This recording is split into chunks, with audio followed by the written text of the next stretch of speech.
대통령 탄핵안 가결 후 새누리당 친박과 비박의 갈등이 점입가경인데요. 김무성 전 대표가 오늘은 신당 창당 가능성을 언급했습니다. 전문가 두 분 나오셨습니다. 김광덕 전 한국일보 정치부장 그리고 김홍국 경희대 겸임교수 오셨습니다. 어서 오세요. 안녕하세요. 안녕하십니까. 친박과 비박 이제 분당선에 올라탄 것 같습니다. 주제어 보시죠.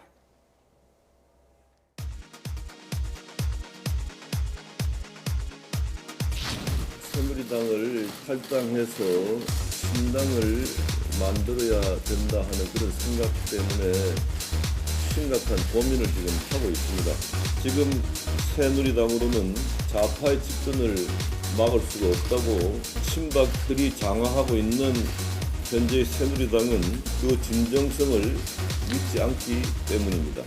박근혜 대통령의 정치적 파트너가 아니라 정치적 노예들이라고 생각을 합니다. 그들의 노예 근성이 박근혜 대통령도 죽이고 우리 새누리당도 죽였습니다. 그러니 국민에 대한 도리보다 권력을 나눠준 사람에 대한 의리를 생명처럼 여기는 조폭의 논리와 다름이 없다고 생각을 합니다.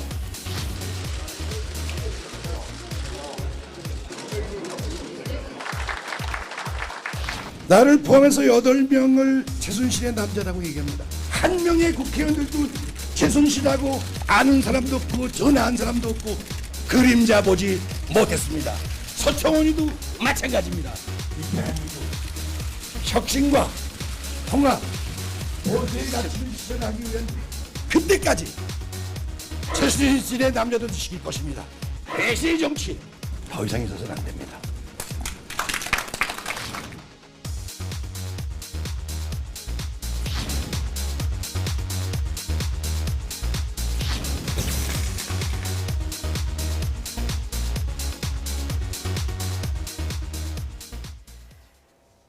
네, 노예 정치다, 배신의 정치다. 이제 막말까지 오가고 있는 친박과 비박입니다. 김무성 전 대표가 오늘 신당 창당을 고민하고 있다고 했는데 어느 정도 밑그림은 그려놨겠죠?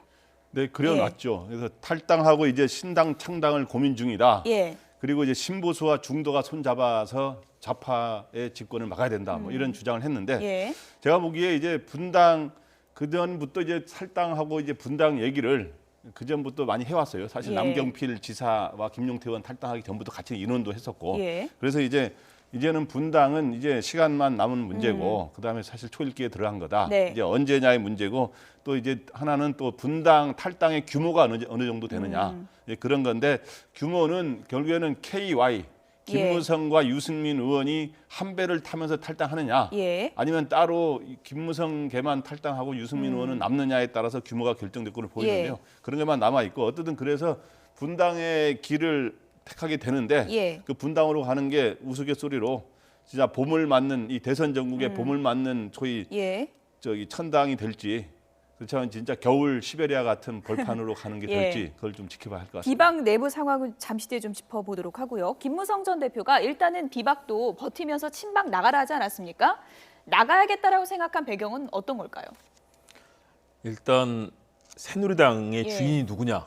그동안 보수의 가치를 지켜온 김무성 의원 입장에서 전 대표 입장에서는 예. 이 비박계가 정말로 보수의 가치를 지켜왔다. 반면에 친박계 입장에서는 박근혜 대통령과 함께해온 정치 이것이 새누리당의 보수의 가치 아니냐라고 하면서 서로의 입장이 완전히 다른 거죠.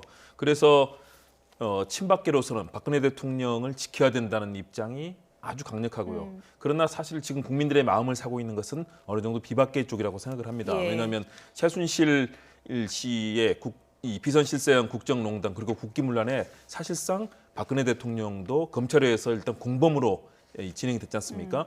그 부분에서 국민들의 동의를 얻는 쪽은 아무래도 비박 쪽이다라고 생각하면서 비박은 이제 거기에 대한 압박을 하고 있는 거고요. 예. 그러나 당의 주도권과 최고위원회를 장악하고 있는 친박 측에서는 우리가 주인이다라는 입장인데요. 과연 어느 쪽이 쫓아내고 쫓겨날지. 예. 그러나 이런 상황이 계속된다면 아무래도 비박 쪽에 나갈 가능성이 높아지는 그런 예. 분위기라고 봅니다. 말씀하신 것처럼 김무성 전 대표가 깃발 들고 나갈 때 몇 명이 따라가느냐 이게 상당히 이제 관심사인데요. 친박 이장우 의원은 이렇게 전망을 했습니다. 얘기를 좀 들어보시죠. 새누리당을 탈당해서 신당을 만들어야 된다 하는 그런 생각 때문에 심각한 고민을 지금 하고 있습니다. 정치를 국민이 아니라 봉건 시대의 주군에 대한 충성과 신의 무죄로 접근하는 가짜 보수에게 보수의 미래를 맡길 수 없다고 생각을 합니다. 그들은 박근혜 대통령의 정치적 파트너가 아니라 정치적 노예들이라고 생각을 합니다. 김무성 대표가 당을 만들어도 김무성 대표의 리더십이 그동안 검증이 됐기 때문에 그분을 따라 나갈 수 있는 의원이 저는 많지 않다고 보고 있습니다. 친박 이장우 의원은 물론 감정이 안 좋기 때문에 좋은 전망을 안 할 거라 예상은 했지만 김무성 전 대표의 리더십이 이미 검증이 된 거기 때문에 많이 안 나갈 거다 이렇게 보고 있네요. 이렇게 많이 안 나갈 거라고 주장할 수도 있어요. 예. 그래서 왜 그러냐 하면 근데 이제 저는 이렇게 봅니다. 그러니까 좀 황영철 의원은 예. 비상시국위원회 대변인 역할을 했던 황영철 의원은 예. 김무성 전 대표가 결행할 경우 30명까지 따라 나갈 수 있다. 30명이요? 그렇게 예. 이야기했는데 또 이장우 의원은 아마 예. 10명이 안 될 거라는 뜻으로 이야기한 것 같아요. 예. 보면은 그러니까 10명이 좀 안 되느냐 30명이냐 그 사이인데 제가 네. 보기에. 근데 이제 현재 제가 보기에 견수는 이거라 봅니다. KY 김무성 유승민 의원이 한 배를 타는 경우는 예. 저는 이 20명이 넘을 거라고 보입니다. 예. 30명 가까이 될 거라고 지금 보이는데 비주류가 40여 명 정도 되는 예, 거죠? 비주류가 다 그 비상시국위원회에 다 참여하는 의원이 40여 명이니까 거기에 유승민 두 의원이 같이 하면은 비례대표는 탈당을 못 하거든요. 예. 비례대표는 탈당하면 의원직을 상실하기 때문에 당장 그 의원직을 버리겠다고 하고 안 하면 탈당 못 하기 때문에 그럴 경우는 최대 30명까지 가능한데 예. 현재 김무성계가 먼저 선도 탈당을 하고 유승민 의원은 나중에 할지 말지를 검토할 거 아닙니까? 예. 그럴 경우는 원내교섭단체를 현재는 실제로 김무성 전 대표가 제가 아는 사람하고 이렇게 대화를 나누는 과정에서는 예. 현재 원내교섭단체까지 하여튼 쉽지 않은 듯한 뜻으로 이야기한 것 그렇습니까? 같아요. 그래서 그러니까 나가자는 게 대세는 아니란 얘기네요. 비방. 근데 이제 뜻을 같이 하면서도 예. 이 집권 이 여당은 풍찬 노숙을 해본 경험이 별로 없어서 이 탈당의 결행을 예. 하기가 쉽지가 않아요. 그리고 당장 국회의원 선거가 다가온 게 아니기 때문에 예. 가서 선도한 사람들이 당이 잘 되느냐를 보고 따라가겠다고 판단하기 때문에 예. 바로 탈당은 안 하게 되고 또 하나는 제가 옛날에 취재할 때 보면 그 이인재 의원이 신한국당에서 탈당해가지고 이제 대선 후보 독자 예. 출마했지 않습니까? 그때 내일 15명이 온다라고 저희들 취재가 다 돼가지고 누구누구 이름까지 다 놔둬놨어요. 네. 그리고 심지어 어떤 분은 탈당계까지 실제로 팩스까지 왔어요. 예. 그렇게 했는데도 뒷날 안 오더라고요. 아, 이제 그렇습니까? 그런 정도로 이 탈당이라는 결행이 쉽지가 예. 않아요. 그래서 그때 결국에는 한 7명인가 그때 합류하는 이런 예. 일이 있었는데 그렇게 탈당이라는 게 쉽지가 않습니다. 그런 걸 다 아는 김무성 전 대표 입장에서는 쉽게 탈당하는 게 또 쉽진 않겠네요. 그렇죠. 예. 그렇기 때문에 지금 명분 쌓기를 하고 있는 겁니다. 정진석 원내대표가 사실 원내대표를 던졌지 않습니까? 당이 친박에 의해서 장악되는 부분에 대해서 특히 이정현 대표의 강고한 입장에 대해서 던졌죠. 예. 그리고 나서 원내대표 선거를 앞두고 서로의 지금 감정선이 높아지고 있고 오늘 이진곤 윤리위원장을 비롯한 윤리위원들이 또 사퇴를 전격적으로 예. 결행했지 않습니까? 친박의 당의 장악을 위한 가속도가 높아지면서 거기에 대해서 비박 진영도 거기에 대해서 맞서는 흐름이 되고요. 그러면서 친박이 그동안에 실패한 사실상 정치 세력으로 규정이 된 상황에서 당을 더욱더 장악하려는 모습에서 예. 비박계는 더욱더 정치적 명분을 쌓고 있는 거고요. 김무성 전 대표는 저는 그래서 그런 명분을 쌓아나가는 과정 중에 있다. 그리고 그 과정에서 유승민 의원이 정말 같이 해준다면 그 숫자가 불어날 수 있지만 사실은 예. 지금은 좀 어려운 상황이 있기 때문에 그 흐름을 놓고 새누리당이 지금 예. 혼란을 겪고 있는 근데 겁니다. 이거 예. 한마디 보완해서 이야기했는데 시작할 때는 제가 보기에 원내교섭단체가 되지는 않을 겁니다. 시작할 때는. 근데 이제 앞으로의 상황 변화에 따라서 예. 굉장히 새가 불어날 수도 있고 예. 오히려 그냥 정체되면서 어려워질 수도 있는데 그 변수는 결국엔 이 대선을 앞둔 정당의 생명력은 대선 주자의 리더 예. 그런 예를 들어 지지율 15%가 넘는 주자가 있느냐 없느냐거든요. 예를 들어서 반기문 총장하고 결합해서 힘을 받을 경우에는 예. 계속 그 새누리당 의원들의 합류가 조금씩 순차적으로 예. 이루어지면서 그 경우에는 이제 더 계속 늘어날 가능성이 있습니다. 지금 말씀하신 그 분당의 여러 가지 변수 중에 하나가 반기문 변수도 있고 그리고 이제 또 하나의 변수가 새누리당 재산 때문에 친박도 비박도 당을 못 나가고 있다 이런 얘기가 있었는데 김무성 전 대표 이 부분에 대해서 이렇게 얘기를 했습니다. 들어보시죠. 언론에서 재산 싸움을 한다 이렇게 막 이 보도를 하는데 그런 생각은 전혀 없습니다. 당을 해체하면은 그 재산은 모두 국고에 귀속이 됩니다. 그런 재산들 조금 있는 것 같은데 이 또한 과거 전두환 독재 정권 시절에 재벌들을 등쳐가지고 형성한 그런 재산이라는 점을 부끄럽게 생각하고 국가에다 헌납해야 된다는 생각을 가지고 있습니다. 유승민 의원과도 뭐 함께 할 생각이 있는지 제의하셨는지 여쭤보세요. 제가 유승민 의원에게 개인적으로 이런 문제를 이야기한 적은 없고 우리들이 모인 자리에서는 공개적으로 이야기는 한 적은 있습니다. 저는 탈당 얘기는 그 어떤 이야기도 들은 바가 없고요. 저는 당 안에서 당격을 위해서 끝까지 투쟁하고 탈당은 늘 마지막 카드라고 생각하는 사람이기 때문에 지금은 탈당 생각 없습니다. 김무성 전 대표가 새누리당의 재산은 500억이 지금 넘는 걸로 전해지고 있는데 재벌 등쳐서 모은 돈이다. 이것도 상당히 파장이 큰 발언 아니겠습니까? 그렇습니다. 예. 새누리당의 그동안의 역사에 대해서 아주 직접적인 언급이 되면서 사실은 파장이 있는 발언이 될 수 예. 있고요. 일단은 김무성 전 대표는 그런 생각을 하는 겁니다. 이 판을 어쨌든 흔들어야 된다. 왜냐하면 오늘 친박계가 중심이 된 혁신과 통합보수연합에 모두 이름을 올리기는 55명이 올렸지 않습니까? 그런데 예. 실제 참석자는 34명이었습니다. 예. 나타나지 않은 사람이 21명인데요. 이 탄핵안 가결 과정에서 보였듯이 친박계나 중도에 있는 사람들이 사실 흔들리는 부분이 있습니다. 박근혜 대통령이 탄핵을 맞이하고 친박계도 사실은 국민들에게 지탄을 받는 그런 모습이 보여지기 예. 때문에 그런 흔들리는 부분을 가져가려고 하는 거고요. 그 부분을 통해서 당의 이런 비박계 중심으로 끌고 가겠다는 생각이 있고 예. 탈당의 과정에서 더욱더 큰 명분을 키울 수 있는데 결국은 유승민 의원이 합류해 준다면 훨씬 더 큰 폭이 될 예. 거고요. 또 당의 재산이라는 것도 뭐 560억이니까 엄청난 헌납한다는 건 근데 김무성 전 대표가 결정할 수 있는 게 아니잖아요. 그렇죠. 예. 그럴 수 없는 거죠. 헌납이라는 것은 당이 해산할 경우를 얘기하는 거기 때문에 네. 비박계가 계속 당을 지키고 있다면 그것은 헌납을 할 수 없는 거죠. 그렇기 때문에 예. 계속해서 큰 기싸움이 벌어질 거고 그것은 재산이라든가 또는 당의 인적 재산, 자산들 그리고 지역민들의 지지라든가 다양한 부분들이 변수가 될 겁니다. 네. 어쨌든 김무성 전 대표는 유승민 의원 손 붙잡고 나가야 산다 이런 입장인 것 같고 네. 유승민 의원은 아니다. 일단은 탈당은 마지막 카드고 난 남아서 좀 바꿔보겠다 하는 입장인데요. 유승민 의원 같은 경우에는 어떤 생각일까요? 좀 입장을 달리하는 것 같은데요. 근데 김무성 전 대표하고 확실히 다르죠. 김무성 전 대표는 대권을 포기하고 예. 킹메이커를 선언했기 때문에 당 밖에 나가서 좋은 대선 주자와 함께 거기다 오늘 이제 중도와 신보수의 결합을 이야기하지 않았습니까? 예. 거기에 중도와 신보수의 결합을 생각하는 건 첫째 반기문 총장을 생각하는 게 있고 두 번째는 안철수 전 대표나 손학규 전 대표 등과의 연대를 생각하는 게 있거든요. 예. 그런 그림이기 때문에 밖에 나가야 되는 거고 예. 이 새누리당의 이 최순실 사태 농단의 공범으로 규정된 새누리당과 함께 하면은 공멸한다 이렇게 판단하는 건데 유승민 의원은 어떠냐면 대선 주자이기 때문에 섣불리 가면 밖에 대선 주자들한테 가서 휩싸여서 거기에 이미 나무들이 네. 자라 있는데 그 밑에 나무가 자라기 어렵잖아요. 예. 가면은. 그래서 그렇기 때문에 여기 남아서 대선 주자로 경쟁을 하면서 활로를 찾더니 또 하나는 본인이 기반이 대구 경북이기 때문에 예. 새누리당의 가장 지역 기반이 대구 경북이 강하지 않습니까? 그런 거기 때문에 마지막까지 당을 지키려는 모습을 예. 나중에 나갈 때 나가더라도 예. 지키는 모습을 보이는 게 본인의 정치적 생명력과 활로를 위해서 좋다 이렇게 판단합니다. 만약에요. 유승민 의원 안 나간다 그러면 김무성 전 대표도 안 나갈까요?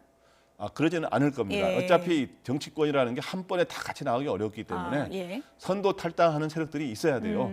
그래서 자기는 마음을 비웠기 때문에 선도 탈당을 해서 그걸 주도를 해보겠다. 예. 근데 남경필 지사도 선도 탈당이라고 생각하는데 그래서 이제 남경필 지사하고는 아마 남경필 지사는 또 따로 하겠다고 하는 것 네, 같아요. 김무성 전 대표랑 같이 안 하겠다고 예, 하지 그래서 않았습니까? 지금 예. 김무성 전 대표는 나가서 신당 창당에 내가 주역과 소위 그 목사가 그 건축하는 사람이 설계자가 되겠다 이런 예. 생각을 하는 겁니다. 설계자가 되겠다. 유승민 의원이 안 나가면은 교섭단체가 꾸려지기 힘들 수도 있는데 그렇게 되면은 당장 뭐 자금도 막막할 수 있고 이런 부분에 대해서 김무성 전 대표가 어느 정도 좀 난 자신감이 있다 이렇게 해석해도 될까요? 김무성 예. 대표는 여러 가지 그동안 정치 인생을 살아왔습니다. 예. 사실 YS 김영삼 대통령 밑에서 정치를 배웠지 않습니까? 그런 풍파를 이겨낼 힘이 있는 거고요. 예. 유승민 의원의 경우는 사실상 금수저입니다. 그리고 보수 진영의 핵심인 그 이 TK 지역에서 지역민들의 이 신뢰를 받고 있는 상황 아니겠습니까? 사실은 새누리당을 떠나기가 좀 쉽지는 않습니다. 그리고 본인도 새누리당 안에서 하겠다는 그런 공약을 수차례 해왔습니다. 예. 떠나지 않겠다는 입장이었었는데 마지막에는 뭐 결행할 수도 있겠죠. 그러나 그 전까지는 최대한 그런 노력을 해볼 수 있는 거고요. 예. 김무성 전 대표는 이미 사실 마음을 비웠다고 봐야 됩니다. 왜냐하면 대선 불출마를 선언했기 때문에 사실상 개헌이라든가 다양한 카드를 가지고 만들어야만 본인의 정치적 활로가 열리고요.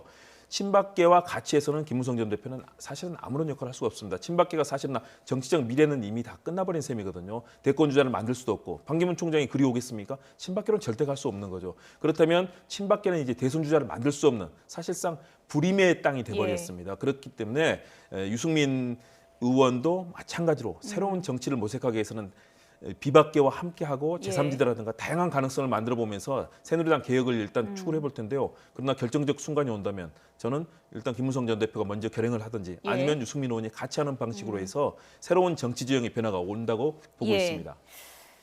이러자 친박도 뭉쳤습니다. 친박 좌장 서청원 의원이 내가 최순실의 남자를 지키겠다 이렇게 말을 했습니다. 들어보시죠. 언제는 하늘이 내려준 인물이다라고, 언제는 최태민 씨가 박근혜 후보의 처남도 아니고 형님도 아니고 아무것도 안 된다라고 변호하던 사람들이 배란간에 앞장서서 그렇게 하는 것은 나는 정치 보복이라고 생각합니다. 분명히. 만약에 최순실에게 요만큼 도움이 있었다면 검찰이 벌써 서청원과 모든 우리 의원들에게 화살이 왔고 이미 검찰 가서 재판받고 감옥에 가 있었을 겁니다. 여러분들이 얘기하는 친박 의원들, 또 최순실이라고 남자를 지킨 사람들이 욕심 있는 줄 아십니까? 이 대한민국 혁신과 통합 모두의 가치를 실현하기 위한 그때까지 저도 지킬 것이고 최순실의 남자도 지킬 것입니다. 이 어려울 때 남을 죽이고 내가 살려고 하는 사람들 오래 못 갑니다. 예를 들어서 이 공직에서 그 뭐 이런 속담이 있는데, 아니 남자가 바람을 피면은 제일 늦게 하는 게 누굽니까? 여자 아닙니까? 부인 그렇고 제일 가까이 어울리는 친한 사람들만 아는 거지. 네? 이건 지금 공적인 모임에서 있기 때문에, 그렇기 때문에 대통령에 대해서 가까이 모셨고 무슨 역할을 했다 해가지고 최순실을 안다고. 네, 김태흠 의원 얘기부터 좀 해보죠. 이른바 외도론을 제시했습니다. 남편이 바람피면 부인이 제일 먼저 아는 거 아닙니까? 제가 잘못 생각한 건가요? 제일 먼저 할 수도 있고 제일 늦게 할 수도 예. 있겠죠. 근데 이제 한마디로 이런 최순실 국정농단 사태 그거를 비유한 거는 예. 여기에 적절치가 않고 아주 잘못된 것 같아요. 그거는. 그리고 뭐 이 최순실 이런 농단 사태에 대해서 어떻든 알든 모르든 본인들은 반성하는 자세, 예. 그리고 어떻든 새누리당의 지도부로서 지금 그리고 당 친박의 핵심 인사로서 예. 석구대지하고 반성하는 그런 모습을 보여야지 이런 식으로 비유하면서 예. 벗어날 수는 없는 거라고 생각하고요. 또는 또 저는 비박계에서 최순실의 남자라 그래가지고 예. 그런 좀 어찌 보면 선정적으로 정치적으로 공세를 펴기 좋다 그래서 예. 그를 장명을 잘했다고 하는 사람도 있던데 그것도 바람직하지 않다고 예. 봐요. 뭐 거기에는 진짜 최순실을 아는 사람도 있을 수 있지만 모르는 사람들도 많잖아요. 예. 네. 남편 외도를 뭐 얘기하는 비유는 적절치 않더라도 친박 의도는 지금 최순실의 남자로 규정당하는 건 억울하다. 우리도 최순실을 몰랐다. 서청원 의원은 그림자도 몰랐다. 이렇게 이제 표현을 했는데 그런 좀 다소간의 억울함을 좀 강조하고 있는 것 같아요. 그렇죠. 예. 그런 억울함을 강조하기 위해서 그런 표현을 했는데 적절하지 않은 표현이죠. 예. 우리 국정이 마비되고 사실상 국정이 농단되면서 국기문란 사태까지 벌어졌는데 그것을 뭐 바람을 피우는 외도론으로 비교한 것은 아주 부적절한 비유라고 예. 보고요. 그리고 특히 이 사안에 대해서 책임을 져야죠. 특히 친박계는 사실상 몰랐다는 얘기는 말이 되지 않는 얘기라고 합니다. 예. 뭐 전역 전 의원이라든가 많은 분들이 증언하지만 그 당시에 친박계 많은 분들이 알고도 눈을 감았고 예. 청와대 뭐 비서실장이나 많은 사람들이 알고도 개입해서 이 대통령에게 제대로 충원하기보다는 그 상황에서 함께 편승해서 예. 기득권을 나눠 가졌던 그런 흐름들이 있었기 때문에 친박계는 몰랐던 것도 더 큰 죄인 거죠. 예. 국민들을 위해서 대통령을 제대로 부필하는 역할을 못했던 것, 친박계의 가장 큰 책임이고요. 비박계도 물론 책임이 있습니다. 비박계 분들도 마찬가지로 김무성 전 대표라든가 유승민 예. 의원도 비서실장도 하고 대통령의 바로 지근거리에서 역할을 했지 않습니까? 그렇다면 비박계는 친박계보다는 뭐 절반이라든가 예. 책임은 조금 얕을 수 있지만 그러나 다 책임을 져야 되는 되는 대상이고요. 그 중에서 친박계는 정말 저런 뭐 외도론이라든가 내세우면 안 되죠. 예. 정말로 참여하고 그 중에 핵심되는 분들은 의원직도 던지고 정계 은퇴하면서 책임지는 모습을 보여야 조금이라도 더 보수, 새누리당이 예. 정말 보수 정당으로서 살아남을 수 있는 가치라든가 또는 국민들께 야 그래도 책임지는 자세를 보이는 우리 정치인들의 기백은 살아있구나 이런 느낌이 들 텐데 저런 모습은 도리어 국민들에게 보수 정치에 대한 혐오감을 주고 그런다는 측면에서 아주 바람직하지 않은 자세라고 봅니다. 어쨌든 지금 친박, 비박, 분당 위기로 치닫는 상황에서 친박의 맏형 서청원 의원이 이렇게 전면에 나서고 그리고 친박의 새 결집을 지금 또 과시하고 있는 그런 상황인데요. 친박이 뭐 패족 위기에 몰렸다 이런 얘기도 있는데 정치적으로 이걸 어떻게 풀어갈 거로 보십니까? 친박은 이번에 이제 탄핵이 가결됨으로 인해서 예. 어찌 보면 친박의 사실상 수장이 박 대통령 아닙니까? 박 대통령이 탄핵을 받았기 때문에 최대 위기에 봉착한 거죠. 그리고 거기에다가 탄핵에 가결한 찬성한 표가 예. 새누리당에서도 최소 62표가 나온 거로 128명 62표가 나온 거로 됐기 때문에 지금 현재 친박과 비박의 숫자가 원내 숫자가 좀 비슷한 이런 예. 상황이 돼서 지금 패족의 길로 가느냐 마느냐 하는 이런 진짜 벼랑 끝에 있는 거죠. 벼랑 끝에서 마지막 버티기를 통해서 뭔가 전환점을 마련해 보자 하기 위해서 지금 현재 뭐 혁신과 통합이라고 하는 버티기가 잘 될까요? 예 그래서 근데 이제 그 국민적 명분과 이런 것들은 다 잃었는데 예. 지금 현재 이 비박계가 이 오히려 계속 싸움을 하면은 그런 이전 투구로 몰고 가가지고 예. 소위 말해서 그 비박이나 친박이나 다 같은 사람이다 하면서 어차피 현재 당장 국회의원 선거 나는 게 아니니까 예. 조금 더 생명력을 연장해 보자 하면 그런 차원인 것 같습니다.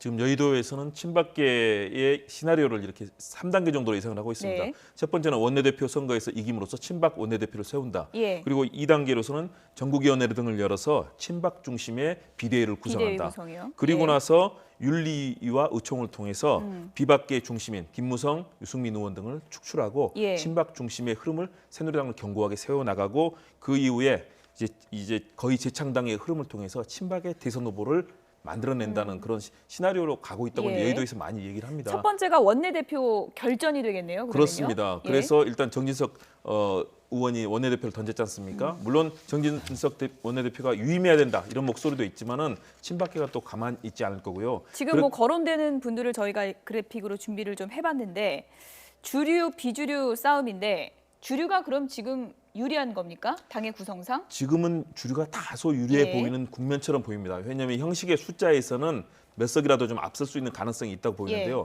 그러나 이번 탄핵안 가결이라든가 그다음에 친박계가 갖는 모임들의 예. 흐름이라든가 국민들의 표심이라든가 이런 다양한 흐름들을 봤을 때는 친박계가 조금 더 이 흔들리고 있는 양상도 있기 때문에 예. 저는 흐름은 당일에까지 가서 양측이 치열한 경쟁을 통해서 표 예. 개표함을 열어봐야만 알 수 있는 그런 상황으로 예. 보입니다.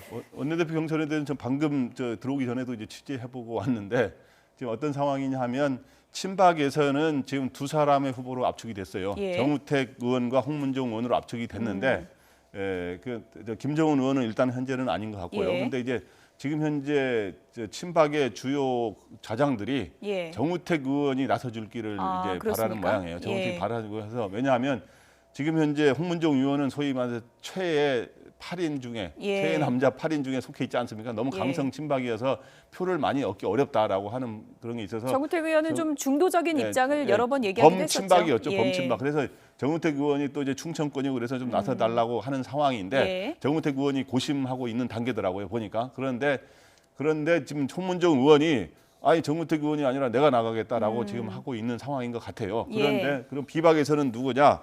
나경원 의원이 원래부터 생각을 많이 했고 거기에다가 이제 주호영 의원이 거론됐는데 이제 추가로 정병국 의원도 거론되고 있다고 합니다. 예. 그래서 이제 내일까지 후보를 등록하는데 예. 결국에는 지금 현재는 원래는 이번에 탄핵 가결됐을 때 바로 친박이 패족으로 가지 않느냐는 일부 전망이 있었는데 예. 지금 현재 세력 구도는 친박이 이번에 통합과 혁신 모임한 게 한 50명 정도. 예. 그다음 비박에 오늘 해체되겠습니다만 비상시국위원회가 한 40명인데 예. 거기에다가 이제 거기에 속하지 않은 중도 의원들이 한 20여 명이 있기 때문에 그 20여 명이 판도가 어떻게 가느냐에 따라 예. 결정되는 상황입니다. 어쨌든 뭐 친박 비박 서로 가짜 보수라고 손가락질을 하고 있는데 친박 비박 모두 보수 지지자들에게 실망감을 준 것은 분명하다는 점을 좀 기억해야 될 것 같습니다. 야권 얘기도 좀 해봐야 될 것 같습니다. 조기 대선 가까워지면서 야권의 셈법이 아주 복잡해지고 있는데요. 국민의당의 박지원 원내대표가 경고를 했습니다. 주제어 보시죠. 대단히 결례된 모략하지 마십시오. 경고를 합니다.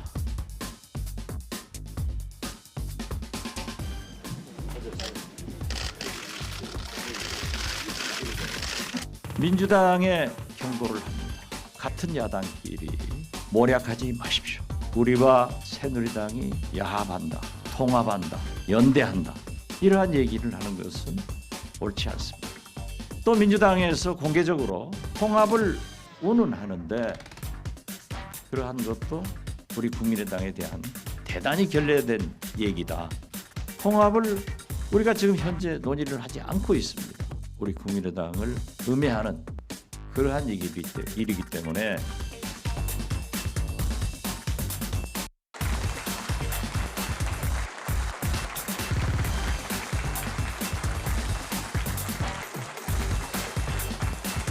바로 6개월 전 그때 그 연설 제목이 바보야 문제는 박근혜 대통령이야. 제가 그렇게 지적했는데 역시 저도 똑같은 생각을 손학규 대표하고 했구나. 선 총리 후탄핵을 저와 우리 국민의당이 주장했습니다. 그건 역시 손학규 대표하고 우리 국민의당이 똑같은구나. 이렇게 같은 사람은 같은 집에서 살아야 합니다.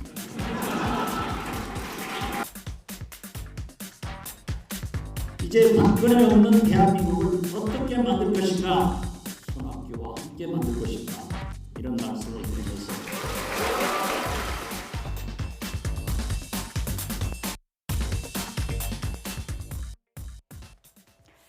한 집이란 표현까지 나왔는데요. 손학규 전 대표에게는 상당히 친밀함을 표현하고 있고 민주당과는 뭐 경고한다 이렇게 얘기하면서 거리를 상당히 두고 있는 분위기네요. 그렇습니다. 박근혜 대통령에 대한 탄핵안이 이제 예. 가결이 되고 헌재로 가면서 사실상 정치권은 대선 레이스로 들어갔다고 봐야 됩니다. 예. 시작이 된 거죠. 그런 속에서 더불어민주당에서 우상호 원내대표가 통합 얘기를 꺼냈죠. 그리고 민주당 내 여러 의원들이 새누리당과 국민의당이 같이 연합할 가능성들, 그리고 안철수 대표가 반기문 유엔 사무총장이라든가 또는 비박 진영과 같이 결합할 가능성들을 예. 자꾸 얘기를 하고 있습니다. 이 부분에 대해서 강력한 목소리를 내고 있는 거죠. 왜냐하면 국민의당의 흐름은 더불어민주당과 경쟁을 하면서 몸집을 불려나가야 되는데 지금 최근 지지율이 하락하는 추세이지 예. 않습니까? 그래서 더 긴박하게 뭐 손학규 전 대표라든가 같이 연대해야 되고 충청권과도 몸집을 불리면서 더불어민주당과의 야권 내 이 다툼을 벌이고 있는 과정이기 때문에 반문을 지금 넓히려는 움직임인 그렇습니다. 거죠? 예. 이 친문 계열에 맞서서 반문 진영 이재명 시장이 우산론을 얘기했었는데요. 예. 그 우산론이 이쪽에서는 함께 결합이 되고 있는 좀 큰 우산을 얘기하고 있다고 볼 수 있습니다. 그래서 지금 박지원 원내대표가 저렇게 강한 목소리로 계속 이야기하는 이유는 뭐냐면 현재 사실 이 탄핵 열차에서 조기 대선 열차로 갈아타는 국면 아닙니까? 이 국면에서 사실 국민의당과 안철수당이 좀 위기에 처해 있어요. 예. 왜냐하면 최근에 국민의당의 지지율이 좀 하락했고 안철수 전 대표도 이재명 시장을 올라가는데 그렇죠. 떨어지는 왜 그렇게 됐느냐? 예. 특히 최근에 그 탄핵안을 2일날 처리하지 않고 9일날 처리하자고 주장했는데 그게 탄핵에 굉장히 미온적으로 비춰지면서 그랬는데 그렇죠. 실질적으로는 9일날 연기함으로써 확실하게 가결을 이끌어냈잖아요. 예. 그래서 좀 사실 억울한 측면이 있어. 그래서 억울한 거를 굉장히 토로하면서 또 하나는 국민의당이 이 반기문이라든가 여당하고 뭔가 연대할 거라는 소문이 퍼지면서 예. 전통적인 야권 지지층이 좀 떨어져 나갔거든요. 예. 그런 걸 만회하기 위해서 지금은 어떻든 조기 대선 국면에서 이 개헌을 고리로 새로운 편짝이 합정 연행 움직임이 예. 있는데 여기 안철수 전 대표와 국민의당이 이제 새로운 그런 계기를 예. 마련하려고 노력하고 있는 거죠. 어쨌든 지금 뭐 반문, 친문 나뉘고 있는 거는 분명해 보이는데요. 그 나누는 기준이 바로 개헌이 된 것 같습니다. 얘기 들어보시죠. 지금부터 밀도 있고 속도 있게 진행을 해야 그것이 만약에 시기가 맞지 않으면 적어도 다음 대통령 선거에 나올 주자들이 분명한 이 개헌 스케줄에 대한 약속을 하는 데까지는 나아갈 수 있을 것입니다. 그래서 시간을 핑계로 논의 자체를 하지 말자는 것은 동의할 수 없습니다. 개헌 문제도 마찬가지입니다. 나라를 바꾸자는 게 광장의 요구입니다. 구체제를 바꿔 새로운 체제를 만들어 정의로운 사회를 만들자는 것입니다. 그런데 야당의 지도부는 시간이 없다고 말합니다. 심지어는 개헌론에는 불순한 의도가 숨어 있다고 공격까지 합니다. 좀 더 솔직해져야 합니다. 개헌론에 불이 붙으면 대권의 길이 멀어지니까 하는 말 아닙니까? 문재인 전 대표 지금 솔직해져라 손학규 전 대표가 이렇게 비판을 했는데요. 어떻게 봐야 될까요? 일단은 예. 이번엔 촛불 집회에서 나오는 광장의 민심이 대한민국의 대선 후보를 뽑는 것도 있지만 개헌이라든가 또는 여러 가지 민주주의적인 제도를 정착시키는 부분을 얘기하고 있거든요. 그렇기 때문에 그런 민심과 함께 개헌 카드를 내밀음으로써 사실상 개헌에 반대하고 있는 문재인 전 대표와 각을 세우는 이 비문 진영의 흐름들이 있고요. 그래서 개헌의 필요성과 더불어서 이번 대선 국면을 좀 더 유리한 국면으로 이끌려고 하는 여러 주자들의 움직임 그리고 거기에 맞서는 문재인 전 대표의 네. 그런 흐름들이 같이 치열하게 부딪히고 있는 상황입니다. 네.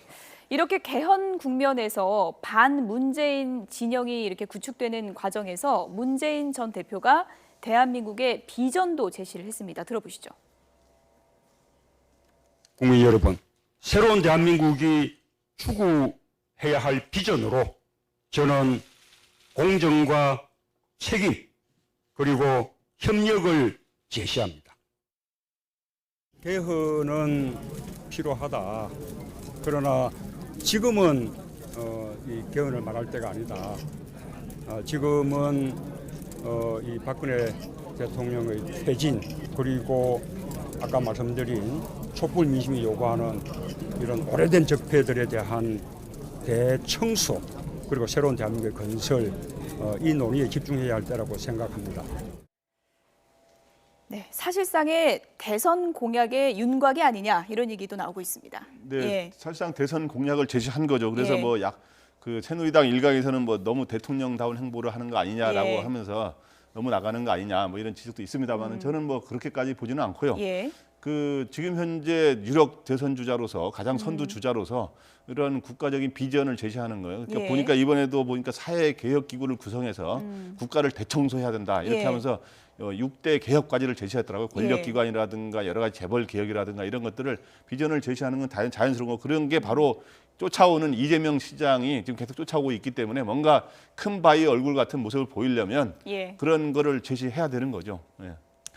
여권도 이제 합리적인 보수 진영이 국민의 마음을 사야 하고요. 야권도 마찬가지입니다. 지금 문재인 전 대표가 앞서고 있다고 하지만 본격적인 판에 들어가면 언제 그 지지의 순위가 바뀔지 모릅니다. 이재명 예. 시장 굉장히 빠르지 않습니까? 그런 측면에서는 문재인 전 대표도 과감하게 마음을 열어놓고 다른 주자들과 함께 나서서 가치를 나누고 개헌도 국민들이 원하고 있다면 과감하게 받아들여서 정말 새로운 판을 만들어서 국민을 위해 봉사하는 그런 정치. 나에게 유리한 정치만 하려고 하면 예. 여권이든 야권이든 결국 국민들에게 외면받을 겁니다. 정말 국민을 섬기는 정치 본질로 한번 돌아가서 제대로 정치 한번 해봤으면 합니다. 네, 여기까지 듣겠습니다. 김광덕 전 한국일보 정치부장 그리고 김홍구 경기대 겸임교수 두 분이었습니다. 고맙습니다.